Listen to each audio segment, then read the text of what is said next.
मनुष्य का स्वभाव ऐसा है, उसे अपना दुख और दूसरों का सुख हमेशा बड़ा लगता है।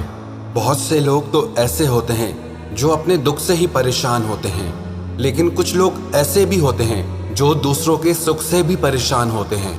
हर इंसान को यही लगता है कि मेरी जिंदगी में सबसे ज़्यादा दुख है, मेरी ज़िंदगी बहुत मुश्किल है, बहुत तकलीफ़ें हैं मेरी ज़िंदगी में। दूसरों की ज़िंदगी बहुत आसान है। कोई मेरी ज़िंदगी जिए तो उसे पता चले कि कितनी कठिनाइयाँ हैं मेरी ज़िंदगी में। एक बार एक आदमी ने अपने बगीचे में एक तितली के कोकून को देखा। वो उसे ध्यान से देखने लगा। उसने नोटिस किया कि उस कोकून में एक छोटा सा छेद बना हुआ है और एक छोटी तितली उस छेद से बाहर निकलने की बहुत कोशिश कर रही थी। पर बहुत देर तक कोशिश करने के बाद भी जब वो उस छेद से बाहर नहीं निकल पाई, फिर वो शांत सी हो गई। उस आदमी को लगा जैसे उसने हार मान ली हो।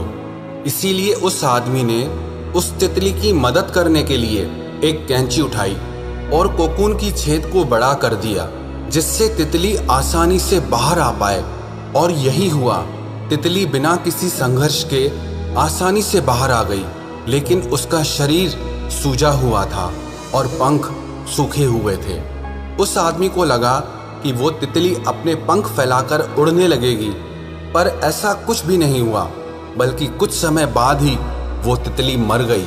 उस आदमी ने एक बुजुर्ग व्यक्ति को अपनी सारी बात बताई, तो उस बुजुर्ग ने बताया, असल में कोकून से निकलने की जो प्रक्रिया है उसको प्रकृति ने इतना कठिन इसीलिए बनाया है, जिससे ऐसा करने से तितली के शरीर में मौजूद तरल पदार्थ उसके पंखों में पहुंच सके और वो छेद से बाहर निकलते ही उड़ जाए और जिंदा रह सके।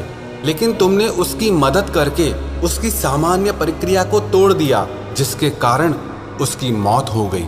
ये कहानी हमें शिक्षा देती है, कभी कभी हमारी जिंदगी में संघर्ष ही हमें मजबूत बनाते हैं, जिससे हम आगे बढ़ सकें।